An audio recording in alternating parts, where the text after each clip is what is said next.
Hi folks, today we're going to learn about cover in XCOM 2, starting with the very basics and moving on to advanced tactics and bugs. You can click the menu at any time to skip around, and if you've already played XCOM 1, I recommend jumping straight to the angles section.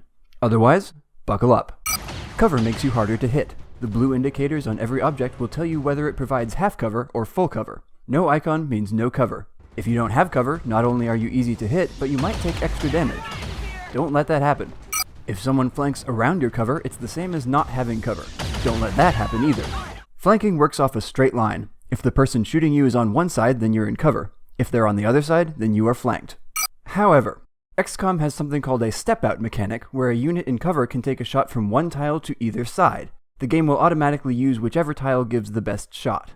So if a unit is one tile short of the line and they have their own cover, they can step out and get the flank. If they don't have cover, then stepping out doesn't apply. If you're almost flanking an enemy, you can get a small aim bonus. This starts just after 45 degrees and it gets bigger as your angle gets better. The max bonus is half of whatever defense your target is getting from their cover. Good angles only work if you're within 11 tiles for some reason, and they don't work with sniper rifles at all. On the other hand, you get this bonus against enemies, but enemies can never get this bonus against you, no matter how good their angle is. As long as you're in cover and not flanked, enemies will never break your concealment, even if they patrol right in front of your face. But if they do flank you, you can lose concealment and get shot on the same turn. Don't let that happen. Cover can be destroyed by explosions, gunfire, fire, and melee attacks. And clumsy robots. Cover has to take a certain amount of damage before it stops being cover. Bigger guns, bigger punchers, and bigger robots all do more damage than their smaller counterparts. On the flip side, thicker cover is generally harder to destroy, and alien structures are sturdier than human ones. It's mostly intuitive. Oh, and cars explode. Explosions can set things on fire, and anything on fire will be destroyed within a couple turns. Fire has a chance of spreading to adjacent buildings, cars, and people. Don't let that happen. Melee, explosives, and psionic attacks all ignore cover bonuses. Rangers can melee attack through low cover, but not high.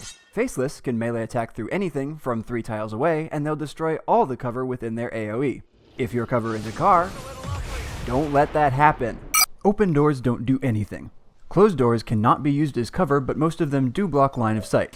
Even the wire fence gates. They're also pretty buggy, more on this later.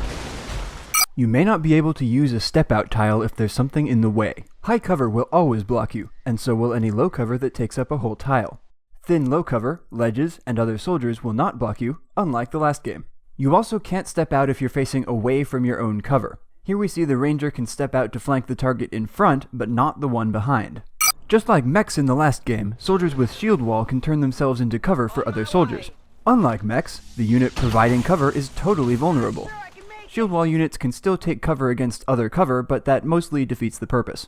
The AI loves to flank you, but some weaker units will only try it if there's a safe place to shoot from. By flanking all the possible attack spots, you just might save a life. Enemies can tell whether a position is flanked, but not whether it will be. You can lure them into a flankable spot by making it look safe. There are a lot of bugs, and I won't cover them all, but here's some relevant ones. Remember that some of these may be patched by the time you watch this video. The ranger's slash attack damages cover near the target and near the starting point of your move. You can avoid this by blue moving out in the open and then attacking. Floors and doors are unpredictable about line of sight, especially on Overwatch. That's because instead of checking visibility on a single point, Overwatch looks at every point on a continuous line, increasing the odds you will find an invisible gap. The middle sections of a high cover car count as flanked if you're visible. Edges are fine. Ish.